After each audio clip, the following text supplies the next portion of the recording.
క్షీరాబ్ధి కన్యకకు జలజాక్షి మోమునకు జక్కవకు చెంబులకు చెంబులకు. ఇప్పటి వరకు వాల్మీకి రామాయణం చూశారు. ఇప్పుడు సనాతన ధర్మం రాసిన రామాయణాన్ని చూడండి. చిన్నపిల్లల్ని పెళ్లి చేసుకోవడం, వాళ్లతో వ్యభిచరించడం, ఇది బాలకాండం. అయోధ్యలో రామాలయం కట్టి బాలరాముడి బొమ్మ పెట్టి దానికి ప్రాణప్రతిష్ఠ చేశారు. దేవుడు మనకు ప్రాణం పోస్తాడా? మనం దేవునికి ప్రాణం పోస్తామా? ప్రాణప్రతిష్ఠకు ముందు ఆ బొమ్మ ఎలా ఉందో తర్వాత కూడా అలానే ఉంది. సనాతనం యొక్క అజ్ఞానానికి తారాస్థాయి ఈ ప్రాణప్రతిష్ఠ. ఇది అయోధ్యకాండం. కింద కిస్సులు పెట్టుకుంటున్నారు, కింద దాన్ని కళ్ళకు అద్దుకుంటున్నారు. ఇది కింద కాండం. పురాతన హిందూ దేవాలయాలపైన సుందరమైన కామకళాఖండాలు. అప్పటి వారికి సనాతన దేవాలయాలే సెక్స్ వెబ్సైట్లు. ఇది సుందరాకాండం. ఊరి శివార్లలో ఆశ్రమాలు నడుపుతూ పైకి భక్తి లోపల రక్తితో అమ్మాయిల్ని క్రూర మృగాల్లా అనుభవించి చంపేసి పాతిపెడుతున్నారు. ఇది అరణ్యకాండం. రామాయణంలో యుద్ధకాండ పక్క దేశపు శత్రువుతో జరిగిన యుద్ధం. కాని ఈ సనాతనం చేసే యుద్ధకాండ విదేశం నుండి వచ్చిన ఆర్యులు స్వదేశంలోనే పుట్టిన భారతీయులతో చేస్తున్న మారణకాండ. ఇది యుద్ధకాండం. రాజ్యాంగాన్ని అతిక్రమిస్తూ నచ్చినట్టు మార్చేస్తూ మత రాజకీయాలు చేస్తూ పక్షపాత పరిపాలన కొనసాగిస్తున్నారు. ఇది ఉత్తరాకాండం. ముందు మీరు చూసిన సినిమా వాల్మీకి రామాయణం. ఇప్పుడు మన దేశంలో జరుగుతున్నది సనాతన రామాయణం.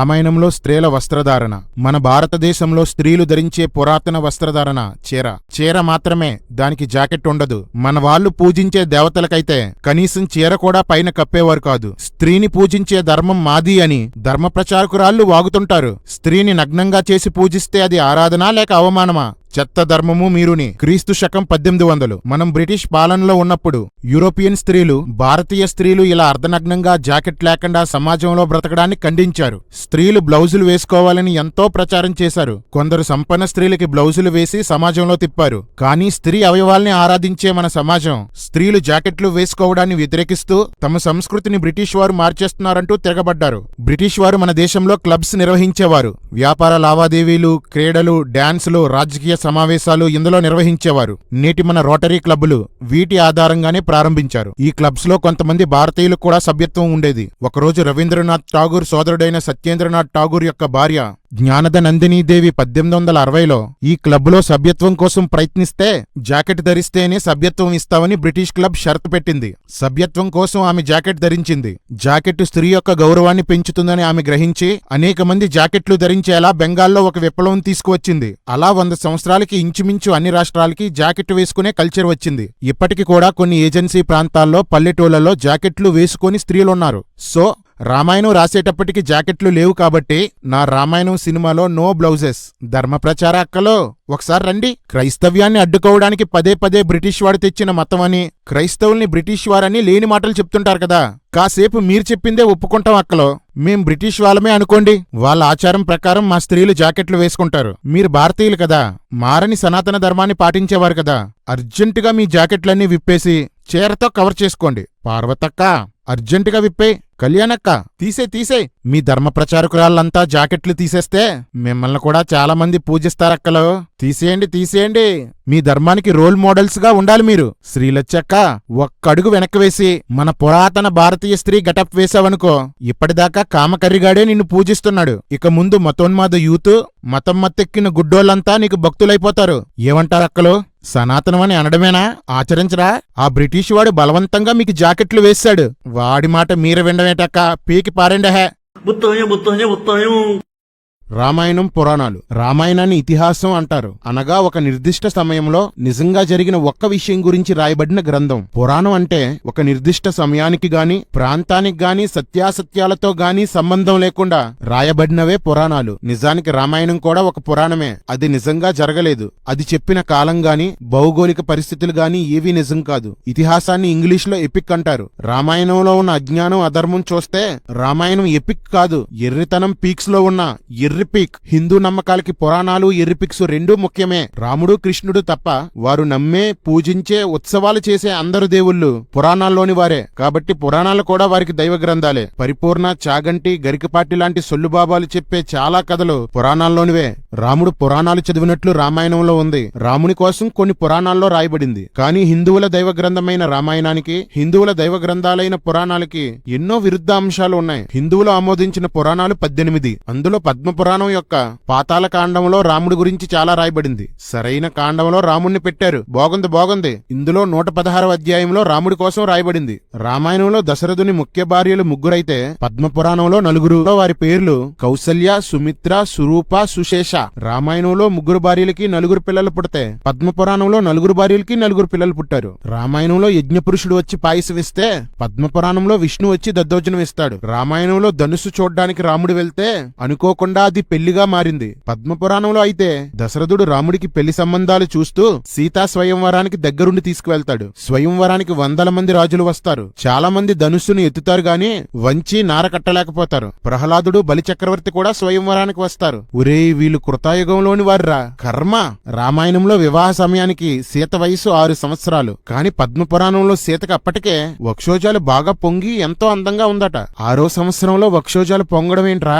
సనాతన ధర్మం కదా, వక్షోజాలు ములిపించేస్తారా మీరు? రాముడు ధనుస్సును విరిచాడు అని రామాయణం చెప్తే ధనుస్సుకు తాడు కట్టి లాగాడు అని పద్మపురాణం చెప్తుంది. ఇంకా చాలా దారుణాలు ఉన్నాయి గాని ఒక్కటి మాత్రం చెప్పాలి. పద్మపురాణం ప్రకారం వానరులతో సముద్రం దాటడానికి రాముడి సేతు కట్టలేదు. సముద్రం ఎలా దాటాలని శివుడికి ప్రార్థన చేస్తే శివుడు వచ్చి పెద్ద ధనుస్సు ఒకటి ఇచ్చాడట. దాన్ని సముద్రం మీద వేసి కోట్ల మంది వానరులతో దాని మీద ప్రయాణం చేసి లంకకు చేరారట.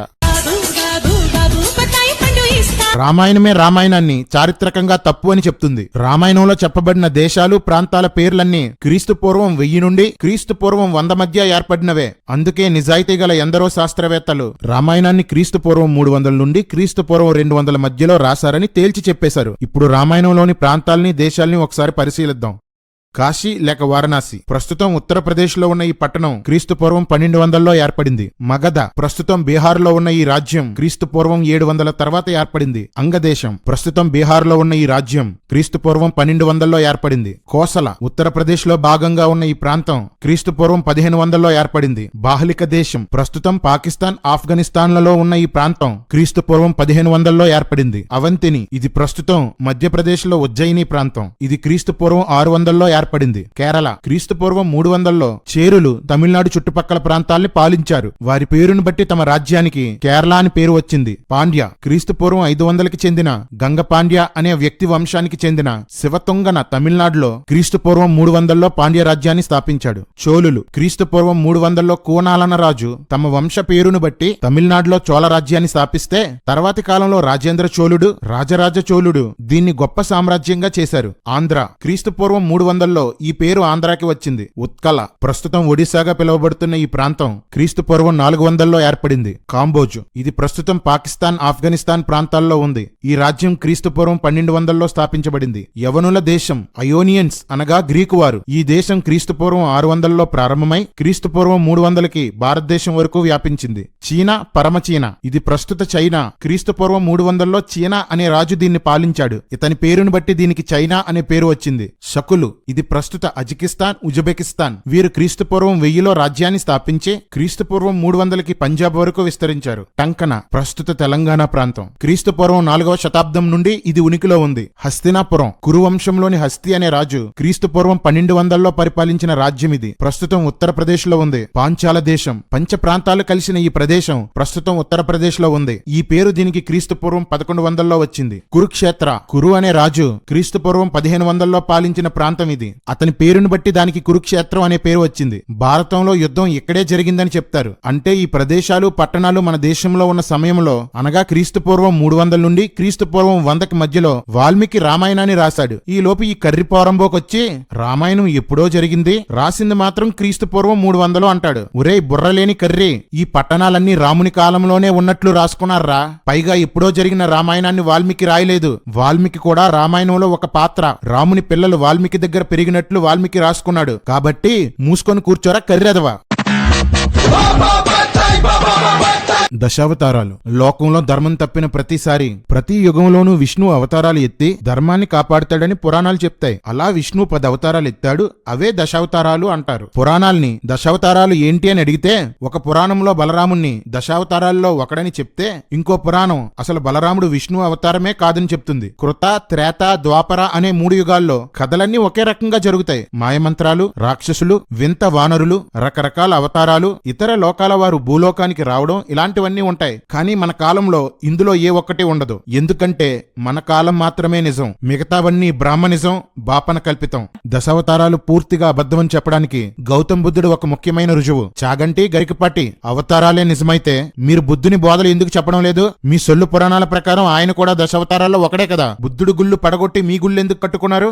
మాట్లాడండ్రా సొల్లుగల్లరా. పైకి ప్రవచనాలు చెప్పడం, వెనక మత విద్వేషాలు రెచ్చగొట్టడం. ఛీ, బతుకుతున్నామంటే ఎంతో కొంత సిగ్గుండాలి. బుద్ధుని కోసం మీరెందుకు మాట్లాడరంటే బుద్ధుడు వేదాలను తిరస్కరించాడు, బహుదేవతారాధనని ఖండించాడు, విగ్రహారాధనని ఖండించాడు, యజ్ఞాలు పశుబలులు నిషేధించాడు, నిరాడంబర జీవితం, కోరికలు చంపుకోవడం కోసం బోధించాడు. అప్పటి వరకు హిందూ భూత పురాణాలు విన్న ప్రజలు బుద్ధుని యొక్క బోధలకు ఆకర్షించబడి హిందూ మతాన్ని వదిలేసి బౌద్ధ మతాన్ని అనుసరించడం మొదలుపెట్టారు. బ్రాహ్మణులు తమ ఆధిపత్యాన్ని, అధికారాన్ని, కానుకల్ని కోల్పోయారు. అణచబడిన బ్రాహ్మణులు బుద్ధిజం మీద కక్ష కట్టి బౌద్ధ మతాన్ని తొక్కడానికి అవతారాలు అనే ఒక కాన్సెప్ట్ ను తెచ్చి కొన్ని పురాణాలు, రామాయణం, భారతం లాంటివి రాసి మరలా భారతదేశ ప్రజల్ని విగ్రహారాధనలో ముంచడం మొదలుపెట్టారు. అయినా అనేకులు బుద్ధుణ్ణి అనుసరించడం వలన దశావతారాల్లో బుద్ధుణ్ణి కూడా కలిపేశారు. రే మతోన్మాద కుక్కల్లారా, నా ప్రశ్నలకు సమాధానం చెప్పండి. బుద్ధుడే విష్ణు అవతారం అయితే కలియుగంలో విష్ణువు బుద్ధునిగా అవతరించి చెప్పిన బోధలు మీరెందుకు పాటించడం లేదు? భగవద్గీతకిచ్చినంత ప్రాధాన్యత బుద్ధుని త్రిపీఠకకు ఎందుకు ఇవ్వడం లేదు? మీ సొల్లు పురాణాల్లో బుద్ధుని బోధగల త్రిపీఠకను ఎందుకు చేర్చలేదు? ముందు యుగాల్లో కామంతో రగిలిపోయిన విష్ణు అవతారాలు ఈ యుగంలో బుద్ధునిగా వచ్చి కోరికలు చంపుకోవాలని ఎందుకు చెప్పాడ్రా? క్రీస్తు శకం 2వ శతాబ్దంలో బ్రాహ్మణులు పుష్యమిత్ర శుంగ అనే రాజును రెచ్చగొట్టి 500 బౌద్ధ మఠాలను, 1000 మంది బౌద్ధ సన్యాసులను ఎందుకు తగలబెట్టించారా? ఆ తర్వాత 300 సంవత్సరాల పాటు బౌద్ధుల్ని దారుణంగా ఎందుకు చంపారా? ఎందుకురా వాళ్ళను దేశ బహిష్కరణ చేశారు? ముస్లింలు దండెత్తి మన రాజులను ఓడించి హిందూ దేవాలయాల్ని కూల్చారని సినిమాలు తీస్తున్నారు. మన రాజులే మన ప్రజల్ని దారుణంగా చంపి బౌద్ధ మఠాలను కూలగొట్టి బుద్ధ విగ్రహాల స్థానంలో బాపనోలు కల్పించిన అవతారాల బొమ్మలు పెట్టారు కదా, దాన్ని సినిమాగా ఎందుకు తీయరు? మీకంటే బలహీనుల్ని చంపి వాళ్ళ దేవాలయాల్ని కూల్చడం ధర్మం అయితే మీకంటే బలవంతులు మీ మీద దండెత్తి మీ దేవాలయాల్ని కూల్చడం కూడా ధర్మమే. అహింస అహింస అనే వాళ్ళని అన్యాయంగా చంపడమరా సనాతన ధర్మం అంటే? నీతి న్యాయాలు లేని మీ సనాతన ధర్మాన్ని గొప్ప చేయడానికి దిగజారుతారు, అబద్ధాలాడతారు, చరిత్రను మర్చేస్తారు. ఇదేనారా మీ సనాతన ధర్మం మీకు నేర్పింది? దశావతారాలనేది అబద్ధం. రామాయణము ఎలా ఆదర్శ కావ్యం స్క్రీన్ పీడిఎఫ్ చూస్తా ఉన్నారండి. ఈ పీడిఎఫ్ లింక్ ఆల్రెడీ డిస్క్రిప్షన్లో ఇచ్చాము, దాన్ని అప్పుడే డౌన్లోడ్ చేయకండి. మన హనీ జాన్సన్ గారు మన సోదరులు ప్రార్థన చేసిన తర్వాత అప్పుడు డౌన్లోడ్ చేద్దరు. కానీ ఇది వాట్సాప్లో మీరు ఎవరైనా పీడిఎఫ్ డౌన్లోడ్ చేసుకోవడం రాలేని వాళ్ళు మమ్మల్ని కాంటాక్ట్ అయితే వాట్సాప్లో పీడిఎఫ్ పంపించేస్తాము.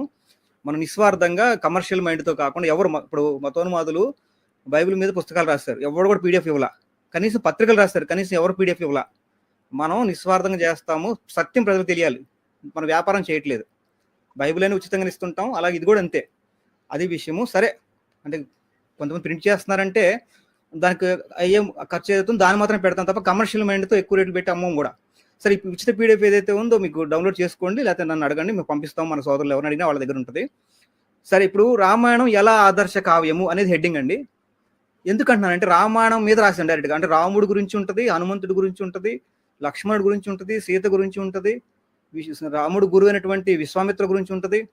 అట్లా రామాయణంలో చాలా క్యారెక్టర్స్ ఎవరైతే ఉన్నారో వాళ్ళ మీద అందరి మీద కూడా క్వశ్చన్ చేస్తూ వాళ్ళు చేసినటువంటి పనులు ఏతున్నాయి అవి ఎంతవరకు ఆదర్శము. ముఖ్యంగా రామాయణంలో రాముడు ఆదర్శము, మానవులకి రాముడు ఆదర్శం అనే కాన్సెప్ట్ తీసుకొచ్చారు కాబట్టి ఆ కోణాన్ని ప్రశ్నిస్తూనే మనం ఈ పుస్తకం రాసాము. అది ముందు మాట మనం చూస్తాం. అదే కరుణాకర్ అయితే బైబిల్ని ప్రశ్నిస్తూ అరిషడ్ వర్గాలకు బందీ అయిన అద్వితీయ దేవుడు అని మొదలెడతాడు. ఆయనలో కామం ఉంది, క్రోధం ఉంది, పక్షపాతం ఉంది, ఆయనలో ఇలాగ ఆయన దేవుడు కాదు, ఇలాగ ఆయన మాత్సర్యం ఉంది, ఆయన దగ్గర లోభం ఉంది. ఇలా అరిషడ్ వర్గాలు అంటే ఏం లేదండి, కామ, క్రోధ, లోభ, మోహ, మద, మత్సర్యాలు అవి దేవుడికి ఉండకూడదు, అంటే వాటిలో బందీ అవ్వకూడదు అని మన బైబిల్ గురించి ఇష్టం వచ్చినట్టు రాశారు. సేమ్ అదే కోణాన్ని మనం రాముడి మీద, రామాయణంలో ఉన్న క్యారెక్టర్స్ మీద అప్లై చేస్తూ మనం చదవటం జరిగింది. ఎందుకంటే మన బైబుల్ని ఇప్పుడు ప్రశ్నించారు, వాడికి జవాబు కూడా చెప్పాను. నేను పుస్తకం కూడా రాశా, విమర్శకుల సత్యాలు బైబిల్ సత్యాలు పుస్తకం కూడా రాశా, 600 పేజీల పుస్తకం కూడా రాశా. ఆ పుస్తకం పీడిఎఫ్ కూడా ఉచితమే, అది కూడా పంపిస్తాను పీడిఎఫ్. అలాగే మనం రాధామనోహర్ దాస్ కూడా పాంప్లెట్ కూడా రిప్లై పాంప్లెట్ రాశా, అది కూడా ఉచితమే పంపిస్తాను, అది కూడా మీరు అలా రిలీజ్ చేసేసిందే. అయితే మనం కరుణాకర్ ఎవరైతే ఉన్న మతోన్మాదులు చేసే దాడిని ప్రతిఘటించడం కోసం మాత్రం డిఫెన్స్లో భాగంగా ఈ పాంప్లెట్ రాశాము. అలాగే వాళ్ళు ఏదైతే బైబిల్ని ఆ విమర్శ కోణంతో తప్పుపట్టాలని చదివితే మనం మంచి ఉద్దేశంతో చదివి చాలా పాజిటివ్గానే రాసాం, వాళ్ళలా కాదు. ఇది వాళ్ళ గురించి రాయడం జరిగింది అనేది మంచి హైందువులు గుర్తుపెట్టాలి. అలాగే రామాయణం తెలియని వాళ్ళు ఇది చదివిన తర్వాత ఇంకోటి, నేను ఇప్పుడు ఎవరో ఉన్నారు కదా, ఆమె పేరేంటి, కమ్యూనిస్టు రంగనాయకం గారి బుక్ ఇప్పుడు దాకా చదవలేదండి. నేను ఇప్పుడు దాకా రంగనాయకం బుక్ చదవాలా, ఇప్పుడు దాకా కూడా చదవాలా, నా దగ్గర ఉంది పీడిఎఫ్, కానీ చదవాలా. అంటే చదివితే నా కోణం మారిపోతుంది, చదివే కోణమే మారిపోతుంది రామాయణం మీద. చదవాలా, ఇప్పుడు చదువుతా. అంటే మనం ఒకళ్ళ ఆలోచనతో చదవటం వేరు, మన సొంత ఆలోచనతో చదివితే వేరని ఇప్పుడు దాకా కూడా నిష్పక్షపాతంగా ఉంటాను, యథార్థంగా ఉండాలి అనేది నా కోణం అనమాట. కాబట్టి ఇప్పుడు దాకా రంగనాయకం గారు రామాయణం చదవలేదు నేను. మరి వాళ్ళు కొంచెం నాస్తిక టైపులో కాబట్టి మనం ఆధ్యాత్మికంగా మనం వేరు, మన ఆలోచన చేసే విధానం వేరే ఉంటుంది, వాళ్ళ నాస్తిక కోణం వేరే ఉంటుంది. కాబట్టి నేను చదవలేదు, ఇప్పుడు చదువుతాను. కాబట్టి నా సొంత ఆలోచనతోటే, నా యథార్థ దృక్పథంతో నిష్పక్షపాతం చదివి నేను రాసింది ఇది. సరే, అయితే ముందు వీక్షకులు గమనించండి, ఒకసారి విషయ సూచిక ఇస్తానండి మీకు. ఏమేం ప్రశ్నలు, మొత్తం 33 ప్రశ్నలు ఉంటాయి. దీనికి నేనేదో అడిగేసి వెళ్ళిపోలా. దీనికి డిఫెన్స్లో హైందవులు ఏ విధంగా మనల్ని డిఫెన్స్ చేస్తారు, వాళ్ళు డిఫెన్స్ చేసే విధానం రైటా రాంగా అనేది కూడా నేను మెన్షన్ చేస్తూ రాశాను నా పాంప్లెట్ మొత్తం. పుస్తకంలాగా రాసిన పాంప్లెట్ లాంటి పుస్తకంలాగా ప్రింట్ చేసుకొని అమ్ముకోవచ్చు. యాక్చువల్ అంతగా ఉంటుంది. ఇప్పుడైనా మీరు ప్రింట్ చేసుకోండి, చక్కగా దగ్గర పెట్టుకోండి. ఇవి ఎంతో కష్టపడి నేను రాసిన పుస్తకం, ఆ విషయం గుర్తుపట్టండి. సరే, దీంట్లో ఉన్న ప్రశ్నలు ఏంటో నేను డైరెక్ట్ వెళ్ళిపోతాను. మొదటి ప్రశ్న, వాల్మీకి రామాయణంలో రామావతారానికి కారణం విష్ణువు పొందుకున్న శాపాలు. అసలు రామావతారం ఎందుకు వచ్చింది అనేది ముందు తెలియాలి. తర్వాత వాల్మీకి ఆ సందేహం ఎందుకు వచ్చింది, వాల్మీకి రామాయణం రాసే సందర్భాల్లో ఒక సందేహం వచ్చింది, దానికి ముందు ఎందుకు వచ్చింది అనేది కూడా రాశాను. మీరు పుస్తకం చదివితే అర్థమవుద్ది. సరే, రాముడి పుట్టుకపై వివాదానికి గల కారణం ఏంటి? తర్వాత రాముడికి రాజ్యకాంక్ష ఉందా? రాముడు తండ్రిని తల్లిని అనరాని మాటలు అన్నాడా, ఎందుకు? రాముడు ఆడిన మాట తప్పాడా? అలాగే మాంసం తినను అని తిన్నాడా? తర్వాత 7వ ప్రశ్న, రాముడికి నిజంగా సీత అంటే ప్రేమ ఉందా? లక్ష్మణుడితో రాముడు సీత రహస్య అవయవాల గురించి వర్ణించడం ఏ విధంగా మనకు ఆదర్శము?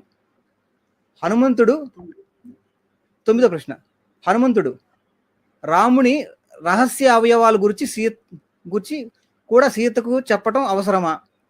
10వ ప్రశ్న, రాముడికి వచ్చిన పట్టరాని కోపము న్యాయమా? 11వ ప్రశ్న, రాముడికి లక్ష్మణుడికి స్త్రీలంటే చులకన భావన ఉందా? 12వ ప్రశ్న, గురువు ఆజ్ఞ రాముడు పాటించాడా? 13వ ప్రశ్న, రాముడు చేసుకుంది బాల్య వివాహమా? 14వ ప్రశ్న, జటాయువుని గుర్తించలేని రాముడి తొందరపాటుతనం. 15వ ప్రశ్న, సుగ్రీవుడిని రాముడు అజ్ఞానం వలన గుర్తుపట్టలేకపోయాడా? 16వ ప్రశ్న, రాముడు వాలిని చంపిన విధానం ధర్మమా అధర్మమా? 17వ ప్రశ్న, రాముడు రావణుడితో చేసింది అధర్మ యుద్ధమా? బ్రహ్మ రావణుడికి ఇచ్చిన వరం విఫలం అయ్యిందా? 18వ ప్రశ్న, రావణుడికి ఉన్న శాపం ఏమిటి? పేజ్ నెంబర్లు కూడా రాశారంటే రెడ్ మార్క్ ఉన్నది పేజ్ నెంబర్లో, ఇటు పక్క అటు పక్క ఎన్నో క్వశ్చన్ అనేది గుర్తుపెట్టుకోండి. తర్వాత 19వ ప్రశ్న, ఇంద్రజిత్తుని లక్ష్మణుడు ఎలా చంపగలిగాడు? తర్వాత 20వ ప్రశ్న, రాముడు చేసిన శంభూక వధ ధర్మమా అధర్మమా? 21వ ప్రశ్న, రాముడు తాగింది మద్యమా? 22వ ప్రశ్న, రామాయణంలో వేశ్యావృత్తి లీగలా? 23వ ప్రశ్న, రాముడి రాజ్యంలో ఆకలి మంటలు ఎందుకు? 24వ ప్రశ్న, రామసేతు నిర్మాణం రామాయణం ప్రకారం అవసరమా? 25వ ప్రశ్న, హనుమంతుడు అజ్ఞానవంతుడా? 26వ ప్రశ్న, రాముని గురువు విశ్వామిత్ర దొంగన?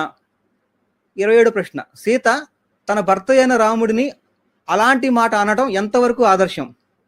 28వ ప్రశ్న, రాముడు సీతతో అలాంటి మాటలు మాట్లాడటం ఎంతవరకు ఆదర్శం? 29వ ప్రశ్న, సీతను మరలా అగ్ని ప్రవేశం రాముడు చేయమని అడగటం అవసరమా? 30వ ప్రశ్న, ఎప్పుడు అగ్ని ప్రవేశం చేయమని రాముడు సీతను అడిగి ఉంటే బాగుండేది? 31వ ప్రశ్న, పిల్లలు పెద్దవారు అయ్యేదాకా రాముడికి సీత గుర్తుకు రాకపోవడం ఏమిటి? 32వ ప్రశ్న, ప్రచారంలో ఉన్న కొన్ని విషయాలు వాల్మీకి రామాయణంలో లేవు, అవి ఎలా ప్రామాణికం? 33వ ప్రశ్న, ఉత్తరాఖండ ప్రామాణికం కాదా, ఎలా కాదు? ఇది దీంట్లో చాలా, ఇప్పుడు హైందవులు ఏ విధంగా జవాబు చెప్తారు, వాటిని ఎలాగ కౌంటర్ చేయాలి అనేది మొత్తం ఒక డిబేట్లో లెవెల్లో నేను రాశానండి. ఒకసారి పరిశీలన చేయండి, డౌన్లోడ్ చేసుకొని ప్రింట్ తీసుకొని దగ్గర పెట్టుకోండి, మెటీరియల్ మీకు ఉపయోగపడుతుంది. రామాయణం కూడా చదవగల వాళ్ళు చదవండి ఖచ్చితంగా. చదివి నేను రాసింది యథార్థంగా రాశానా, సత్యం రాశానా, లేదా నిష్పక్షపాతంగా అంటే నేను ఏదైనా దాచానా అనేది కూడా మీరు పరిశీలన చేయండి ఖచ్చితంగా. అది. Thank you brother. Okay sir. Honey Johnson గారు చెప్పండి సార్. స్క్రీన్ తీసుకో. ఇక 33 ప్రశ్నల్లోని అందరూ 33 ప్రశ్నలు అంటే ఆయన 33 అనే దానికి ఒక మంచి అంకె. అది అన్ని ప్రశ్నలు చాలా బాగున్నాయి. అది అనుకోకుండా వచ్చింది బ్రదర్, నువ్వు 33 కావాలని ఏం పెట్టలేదు, అనుకోకుండా మొత్తం చేసింది కౌంట్ చేస్తే 33 వచ్చింది. 33 అనేది చాలా వండర్ఫుల్ సంఖ్య. అది 33 అనేది మీరేం చిన్న సంఖ్యను తీసుకోలేదు, అక్కడ చాలా పెద్ద సంఖ్య. ఆ సంఖ్యలో చాలా అవసరం ఉన్న సంఖ్య అది. ఓకేనా? చాలా గొప్ప సంఖ్య అది. అంతే. కాబట్టి ఎన్ని ప్రశ్నలు వేశారు, అసలు 34వ ప్రశ్న ఒకటి ఉంటే బాగుంది అనిపించింది నాకు. ఆ ప్రశ్న ఏంటో చెప్తాను నేను. అసలు రామాయణం జరిగిందా?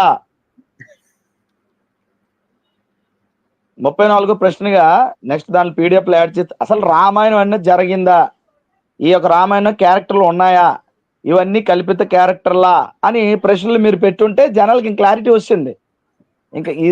ఇంకా జరిగిందా అంటే ఏం లేదు. ఇది ఇప్పుడు మీరు చెప్పినవన్నీ కూడా ఒకటి ఒకటి చూసుకుంటే ఇవేమి జరిగే ఇది లేదు. అసలు ఈ భూమి మీద ఈ భారతదేశంలో రామాయణమే జరగలేదు, జరగడానికి వీలు లేదు. రాముడి క్యారెక్టర్ అనేది లేదు, సీత చెప్పండి. అందుకే కావ్యం అని పెట్టాం. అదే నేనేమంటానంటే ఇప్పుడు అందరికీ అంత నాలెడ్జ్ ఉండదు. 34వ ప్రశ్న అసలు రామాయణం జరిగిందా అని మీరు టైటిల్ పెట్టి దానికి వివరణ ఇచ్చేస్తుంటే అయిపోయింది. అర్థమైంది బ్రదర్? 33 రాశారు. 34వ ప్రశ్నగా రామాయణం జరిగిందా? జరగలేదు. ఈ క్యారెక్టర్స్ అన్ని ఎవరో ఆర్యులు అనేవారు ఈ భారతదేశానికి వచ్చిన తర్వాత ఈ క్యారెక్టర్స్ అన్నిటిని పుట్టించుకొని ఈ క్యారెక్టర్స్ అన్నిటిని కూడా మరి చూపించారు. ఇందులో చాలా నాకు 2 ప్రశ్నలు. అసలు రామాయణం జరగలేదు, జరగలేని దాని మీద దీనికి మళ్ళీ ఆదర్శం ఇట్లకి జై కొట్టడాలు, లేని క్యారెక్టర్ని తీసుకొచ్చి జై కొట్టడాలు. ఇక ఒక మంచి మాట చెప్తాను. బ్రదర్ అనిల్ గారు చెప్పారు, క్రిస్మస్ వచ్చిందంటే ఒక్కొక్కడికి ఎలా ఉంటదంటే సైతాన్ని ఆవహిస్తూ ఉంటది. క్రిస్మస్ వచ్చినప్పటికీ చాలా ఒక్కొక్కడికి గెంతుతూ ఉంటారు. ఈ ఏమంటారు చెత్త రాసుకెళ్ళి అందరూ కూడా యేసు ప్రభు ఎలా పుట్టాడు, యేసు ప్రభు ఎవరికి పుట్టాడు, యేసు ప్రభు ఎప్పుడు పుట్టాడు, యేసు ప్రభు పుట్టిన తేదీలు ఉన్నాయా, యేసు ప్రభు పుట్టడానికి ప్రామాణికత ఉందా, ఏదైనా మీ యేసు ప్రభు పుట్టాడని బైబిల్ ప్రామాణికమా, లేకపోతే చరిత్రకారులు ఎవరు చెప్పారా, ఇన్ని మాట్లాడతారు. అసలు యేసు ప్రభు ఈ భూమి మీద పుట్టాడని చాలా కొల్లలుగా హిస్టారికల్ గా కానీ, ఆర్కియాలజికల్ గా కానీ, న్యూమస్మాటిక్స్ ప్రకారం కానీ, అంతేనా సైన్స్ ప్రకారం కానీ చాలా ఆధారాలు ఉన్నాయి. మనం మాట్లాడుతూ ఇప్పుడు నేను అడుగుతాను, అసలు రామాయణం జరిగింది అనడానికి ఆధారాలు ఉన్నాయా? 35వ ప్రశ్న ఇది. రామాయణం జరిగిందా ఒకటి, రామాయణం జరిగింది అనడానికి ఆధారాలు ఉన్నాయా? ఇలా కొంచెం 2 ప్రశ్నలు యాడ్ చేసుకుని వెళ్తే అసలు రామాయణం దశావతారాలు. లోకంలో ధర్మం తప్పిన ప్రతిసారి ప్రతి యుగంలోనూ విష్ణు అవతారాలు ఎత్తి ధర్మాన్ని కాపాడుతాడని పురాణాలు చెప్తాయి. అలా విష్ణు 10 అవతారాలు ఎత్తాడు, అవే దశావతారాలు అంటారు. పురాణాల్ని దశావతారాలు ఏంటి అని అడిగితే ఒక పురాణంలో బలరాముణ్ణి దశావతారాల్లో ఒకడని చెప్తే ఇంకో పురాణం అసలు బలరాముడు విష్ణు అవతారమే కాదని చెప్తుంది. కృత, త్రేత, ద్వాపర అనే 3 యుగాల్లో కథలన్నీ ఒకే రకంగా జరుగుతాయి. మాయమంత్రాలు, రాక్షసులు, వింత వానరులు, రకరకాల అవతారాలు, ఇతర లోకాల వారు భూలోకానికి రావడం, ఇలాంటివన్నీ ఉంటాయి. కానీ మన కాలంలో ఇందులో ఏ ఒక్కటి ఉండదు. ఎందుకంటే మన కాలం మాత్రమే నిజం, మిగతావన్నీ బ్రాహ్మణిజం, బాపన కల్పితం. దశావతారాలు పూర్తిగా అబద్ధమని చెప్పడానికి గౌతమ్ బుద్ధుడు ఒక ముఖ్యమైన రుజువు. చాగంటి, గరికపాటి అవతారాలే నిజమైతే మీరు బుద్ధుని బోధలు ఎందుకు చెప్పడం లేదు? మీ సొల్లు పురాణాల ప్రకారం ఆయన కూడా దశావతారాల్లో ఒకడే కదా. బుద్ధుడు గుళ్ళు పడగొట్టి మీ గుళ్ళు ఎందుకు కట్టుకున్నారు? మాట్లాడండ్రా సొల్లుగల్లరా. పైకి ప్రవచనాలు చెప్పడం, వెనక మత విద్వేషాలు రెచ్చగొట్టడం. ఛీ, బతుకుతున్నామంటే ఎంతో కొంత సిగ్గుండాలి. బుద్ధుని కోసం మీరు ఎందుకు మాట్లాడరంటే బుద్ధుడు వేదాలను తిరస్కరించాడు, బహుదేవతారాధనని ఖండించాడు, విగ్రహారాధనని ఖండించాడు, యజ్ఞాలు పశుబలులు నిషేధించాడు, నిరాడంబర జీవితం, కోరికలు చంపుకోవడం కోసం బోధించాడు. అప్పటి వరకు హిందూ భూత పురాణాలు విన్న ప్రజలు బుద్ధుని యొక్క బోధలకు ఆకర్షించబడి హిందూ మతాన్ని వదిలేసి బౌద్ధ మతాన్ని అనుసరించడం మొదలుపెట్టారు. బ్రాహ్మణులు తమ ఆధిపత్యాన్ని, అధికారాన్ని, కానుకల్ని కోల్పోయారు. అణచబడిన బ్రాహ్మణులు బుద్ధిజం మీద కక్ష కట్టి బౌద్ధ మతాన్ని తొక్కడానికి అవతారాలు అనే ఒక కాన్సెప్ట్ ను తెచ్చి కొన్ని పురాణాలు, రామాయణం, భారతం లాంటివి రాసి మరలా భారతదేశ ప్రజల్ని విగ్రహారాధనలో ముంచడం మొదలుపెట్టారు. అయినా అనేకులు బుద్ధుణ్ణి అనుసరించడం వలన దశావతారాల్లో బుద్ధుణ్ణి కూడా కలిపేశారు. రే మతోన్మాద కుక్కల్లారా, నా ప్రశ్నలకు సమాధానం చెప్పండి. బుద్ధుడే విష్ణు అవతారం అయితే కలియుగంలో విష్ణువు బుద్ధునిగా అవతరించి చెప్పిన బోధలు మీరెందుకు పాటించడం లేదు? భగవద్గీతకిచ్చినంత ప్రాధాన్యత బుద్ధుని త్రిపీఠకకు ఎందుకు ఇవ్వడం లేదు? మీ సొల్లు పురాణాల్లో బుద్ధుని బోధగల త్రిపీఠకను ఎందుకు చేర్చలేదు? ముందు యుగాల్లో కామంతో రగిలిపోయిన విష్ణు అవతారాలు ఈ యుగంలో బుద్ధునిగా వచ్చి కోరికలు చంపుకోవాలని ఎందుకు చెప్పాడ్రా? క్రీస్తు శకం 2వ శతాబ్దంలో బ్రాహ్మణులు పుష్యమిత్ర శుంగ అనే రాజును రెచ్చగొట్టి 500 బౌద్ధ మఠాలను, వేల మంది బౌద్ధ సన్యాసులను ఎందుకు తగలబెట్టించారా? ఆ తర్వాత 300 సంవత్సరాల పాటు బౌద్ధుల్ని దారుణంగా ఎందుకు చంపారా? ఎందుకురా వాళ్ళను దేశ బహిష్కరణ చేశారు? ముస్లింలు దండెత్తి మన రాజులను ఓడించి హిందూ దేవాలయాల్ని కూల్చారని సినిమాలు తీస్తున్నారు. మన రాజులే మన ప్రజల్ని దారుణంగా చంపి బౌద్ధ మఠాలను కూలగొట్టి బుద్ధ విగ్రహాల స్థానంలో బాపనోలు కల్పించిన అవతారాల బొమ్మలు పెట్టారు కదా, దాన్ని సినిమాగా ఎందుకు తీయరు? మీకంటే బలహీనుల్ని చంపి వాళ్ళ దేవాలయాల్ని కూల్చడం ధర్మమైతే మీకంటే బలవంతులు మీ మీద దండెత్తి మీ దేవాలయాల్ని కూల్చడం కూడా ధర్మమే. అహింస అహింస అనే వాళ్ళని అన్యాయంగా చంపడమరా సనాతన ధర్మం అంటే? నీతి న్యాయాలు లేని మీ సనాతన ధర్మాన్ని గొప్ప చేయడానికి దిగజారుతారు, అబద్ధాలాడతారు, చరిత్రను మర్చేస్తారు. ఇదేనారా మీ సనాతన ధర్మం మీకు నేర్పింది? దశావతారాలనేది అబద్ధం. రామాయణమే రామాయణాన్ని చారిత్రకంగా తప్పు అని చెప్తుంది. రామాయణంలో చెప్పబడిన దేశాలు, ప్రాంతాల పేర్లన్నీ క్రీస్తు పూర్వం 1000 నుండి క్రీస్తు పూర్వం 100 మధ్య ఏర్పడినవే. అందుకే నిజాయితీ గల ఎందరో శాస్త్రవేత్తలు రామాయణాన్ని క్రీస్తు పూర్వం 300 నుండి క్రీస్తు పూర్వం 200 మధ్యలో రాశారని తేల్చి చెప్పేశారు. ఇప్పుడు రామాయణంలోని ప్రాంతాల్ని, దేశాల్ని ఒకసారి పరిశీలిద్దాం.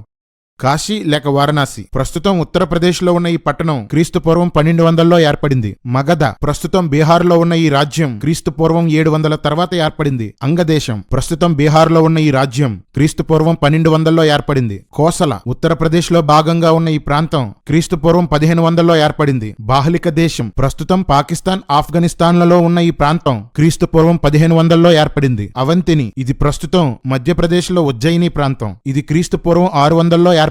కేరళ క్రీస్తు పూర్వం 300లో చేరులు తమిళనాడు చుట్టుపక్కల ప్రాంతాల్ని పాలించారు. వారి పేరును బట్టి తమ రాజ్యానికి కేరళ అని పేరు వచ్చింది. పాండ్య క్రీస్తు పూర్వం 500కి చెందిన గంగపాండ్య అనే వ్యక్తి వంశానికి చెందిన శివతుంగన తమిళనాడులో క్రీస్తు పూర్వం 300లో పాండ్య రాజ్యాన్ని స్థాపించాడు. చోళులు క్రీస్తు పూర్వం 300లో కూనాలన రాజు తమ వంశ పేరును బట్టి తమిళనాడులో చోళ రాజ్యాన్ని స్థాపిస్తే తర్వాతి కాలంలో రాజేంద్ర చోళుడు, రాజరాజ చోళుడు దీన్ని గొప్ప సామ్రాజ్యంగా చేశారు. ఆంధ్ర క్రీస్తు పూర్వం 300లో ఈ పేరు ఆంధ్రాకి వచ్చింది. ఉత్కల ప్రస్తుతం ఒడిశాగా పిలువబడుతున్న ఈ ప్రాంతం క్రీస్తు పూర్వం 400లో ఏర్పడింది. కాంబోజు ఇది ప్రస్తుతం పాకిస్తాన్, ఆఫ్ఘనిస్తాన్ ప్రాంతాల్లో ఉంది. ఈ రాజ్యం క్రీస్తు పూర్వం 1200లో స్థాపించబడింది. యవనుల దేశం అయోనియన్స్ అనగా గ్రీకు వారు. ఈ దేశం క్రీస్తు పూర్వం 600లో ప్రారంభమై క్రీస్తు పూర్వం 300కి భారతదేశం వరకు వ్యాపించింది. చీనా, పరమచీనా ఇది ప్రస్తుత చైనా. క్రీస్తు పూర్వం 300లో చీనా అనే రాజు దీన్ని పాలించాడు. ఇతని పేరును బట్టి దీనికి చైనా అనే పేరు వచ్చింది. శకులు ఇది ప్రస్తుత అజికిస్తాన్, ఉజ్బెకిస్తాన్. వీరు క్రీస్తు పూర్వం 1000లో రాజ్యాన్ని స్థాపించి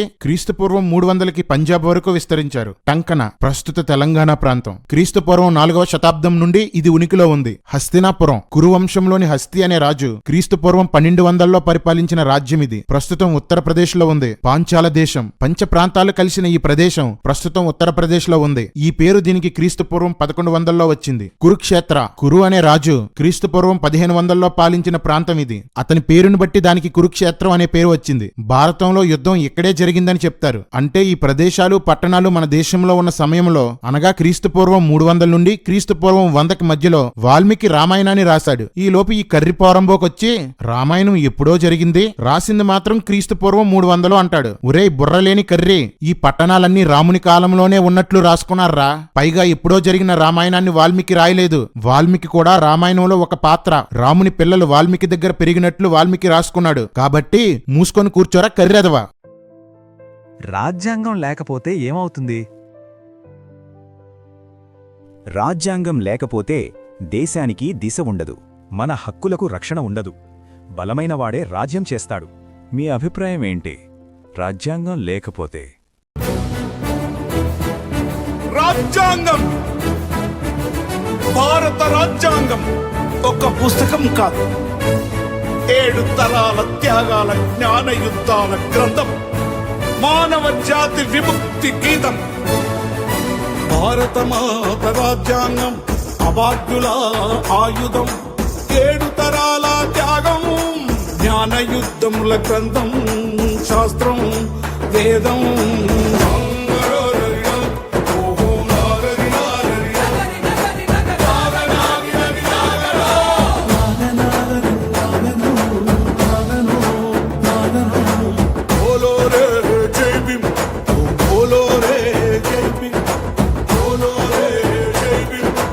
జై జై జై జై జై భీమ్.